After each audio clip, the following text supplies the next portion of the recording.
تو انڈیا تو ایتھیکلی بہت زیادہ گر چکا ہے کہ وہ اپنے فوجیوں کو، جو لڑنے والے فوجی ہیں اس پہ کافی پریشر بھی ہے اس معاملے کو لے کے، ود ان دا کنٹری بھی اب شور اٹھ رہا ہے کہ فوجیوں کو کم از کم ان کے اعزازوں سے نواز کے تو وہ کرو، مطلب جو فائٹ کر رہے ہیں.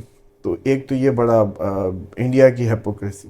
اس کے بعد ٹرمپ کو دیکھیں کہ ڈے ون کو جو ہم نے اس کے بارے میں بتایا ایگزیکٹلی وہ سب کر رہا ہے. جب کہ آپ کو یاد ہوگا میں نے یہ بھی کہا تھا کہ کچھ دن بعد آپ اس کے دماغ پہ باتیں دیکھیں گے ہونی شروع ہوں گی، یہ پاگل ہے، اس کی باتیں سیریس نہ لیا کریں.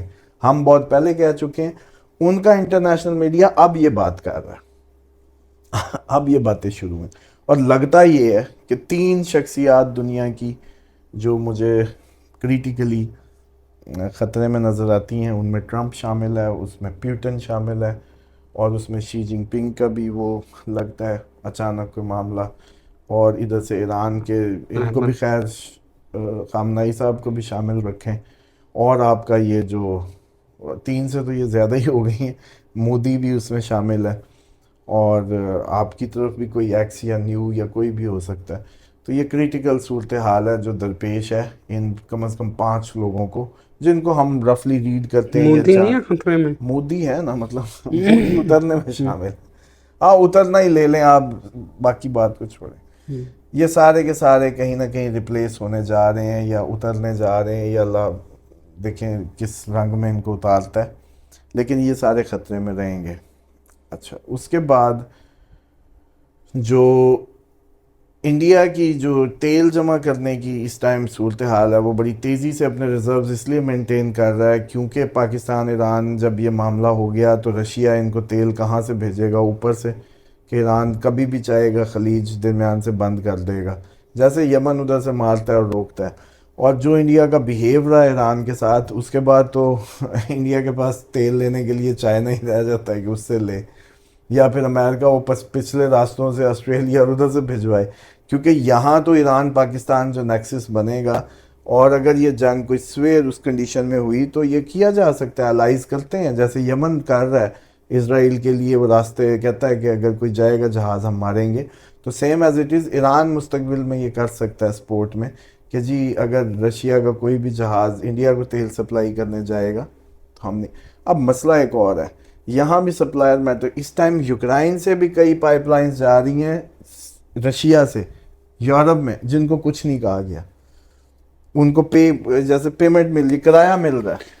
تو یہ ڈپلومیسی کی ہائپوکریسی ہے کہ یوکرائن پورا کنڈا ہو گیا ہے لیکن سپلائیاں یورپ کو جا رہی ہیں، اور یورپ لے سکتا ہے، انڈیا نہیں لے سکتا یا واٹس ایور. انڈیا نے پڑھا، وہی ان کے جو ترجمان ہیں ان کے دفتر خارجہ کے، اس نے بھی یہ کہا، اس نے کہا یار امریکہ نے، میں خود کہا تھا تیل لو تاکہ جو ایک بیلنس ہے وہ برقرار ہے، تیل کی قیمتیں کہیں جو ہے نا وہ اوپر نیچے اتار چڑھانا ہو.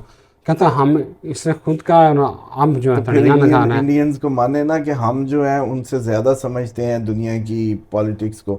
ہم نے کیا نہیں بتایا تھا کہ انڈیا کا ڈیفنس بجٹ اگلا دیکھیے گا، بتایا تھا. اس کے بعد یہ بھی بتایا تھا کہ جب یہ موٹا کوئی ہو جاتا ہے تو امریکہ پھر اسے اور ہم نے تب بتایا تھا جب پاک انڈیا جنگ نہیں ہوئی ہاں تھی. جی، اور یہ بھی بتایا تھا کہ جب کوئی موٹا ہو جاتا ہے تو امریکہ اس سے کیسے پیسے واپس لے کے جاتا ہے اپنے چھپے ہوئے، کہ اس نے زیادہ چھاپے ہوئے نا ڈالر. تو گھوم پھر کے ہم نے کہا تھا کہ ڈیفنس آرڈر دیکھیے گا اس کے، اور آپ دیکھ لیں آپ. تو اب مسئلہ یہ ہے کہ انڈیا بہت زیادہ موٹا ہو گیا، اس لیے امریکہ کے پاس اب کوئی آپشن نہیں. اس کی موسٹلی مینوفیکچرنگ چائنا اور انڈیا لے جا چکے ہیں، اس لیے امریکہ کو کسی بھی ذریعے وہ ڈالر واپس چاہیے. اور وہ ظاہری بات ہے جب کوئی چیز انڈیا کو دیں گے واپس کیا لیں گے؟ ڈالر. تو وہ وہی ڈالر ہے جو اس نے پوری دنیا کو کچھ بھی ایکسپورٹ کر کے یا کچھ بھی بیچ کے لیا ہوا، سمپل از دیٹ، تاکہ امریکہ اپنے جو ڈیٹ کا اور اکنامک بیلنس ہے ان کو مینٹین کر سکے. اسی لیے وہ ورلڈ وار 3 کی بیسیکلی تیاری میں ان ساری چیزوں کو الائن کر رہے ہیں، ری الائن کر رہے ہیں اپنی اکنامک ماڈل کو، اور چیک کرنا چاہ رہے ہیں. اور یہ جو پاکستان پہ اتنی مہربانی ہے، یہ پاکستان ہمیشہ ان کی سٹپنی رہا ہے، سیکنڈ آپشن رہا ہے. مثال کے طور پہ کرونا میں جب چائنا سے ساری ایکسپورٹ بند ہوئی، وہ سارے آرڈر ہمیں مل گئے تھے، اور پی ٹی آئی کی حکومت نے کہا کہ جی ہم نے کوئی بہت بڑا تیر مار لیا ہے، ایکسپورٹس بڑھا لی ہیں. وہ کوئی ہماری قابلیت نہیں تھی، وہ ہمارا لک تھی، جگاڑ تھا جو قدرت نے ہمیں لگوایا. اب بھی یہ ہے کہ جو چیزیں انڈیا دے رہا ہے وہ پاکستان کی زیادہ پروموٹ ہو جائیں گی. اور ویسے پاکستان بڑی کوئی ادھر میرے اس سے ادھر بنا رہا ہے نا کوئی سیٹلائٹس اور بڑا کچھ جو کوئی بڑی کوئی قیمت لے جائے گا اور بڑا کچھ اس سے زیادہ سود دے رہا ہے، جتنی ایکسپورٹ نہیں کر رہا جتنا اس پہ سود چڑھ رہا ہے. تو یہ اوور آل جو سنیریو ہے دنیا کا وہ آپ کو اس دسمبر تک بلکہ نومبر تک کئی ممالک کی نئی جنگوں میں انٹری ہو چکی ہوگی. دنیا کے کئی جو ہے وہ حالات ٹوٹلی انٹائرلی ڈفرینٹ ہو چکے ہوں گے. کئی دوست دشمن اور دشمن دوست ہو چکے ہوں گے. تیزی سے یہ آپ کو نقشہ ملے گا. اور جیسے پچھلے سال جب کہا تھا یاد ہے نا کہ کتنے ممالک انٹر ہوں گے، آپ نے دیکھ لیے کچھ 6 8 10 آ گئے تھے. اس سال اور اضافہ ہوگا. لیکن مسئلہ یہ ہے کہ ہماری اب کیونکہ ایکسپیکٹیشن بہت ہائی ہے، اب ہم چاہتے ہیں کہ ہر ملک لڑے تب ہم ورلڈ وار 3 مانیں گے. یہ 10 20 15 پہ نہیں مانیں گے. لیکن یہ مجھے امید ہے جو لگ رہا ہے کہ جو ابھی نہ مانا اس سال ورلڈ وار کو نہ مانا، اپریل 2026 کے بعد سے جو سیکول شروع ہوگا وہ اتنا وہ شروع ہوگا جیسے کہتے ہیں نا سیریس، کہ وہاں سارے ہی مان چکے ہوں گے.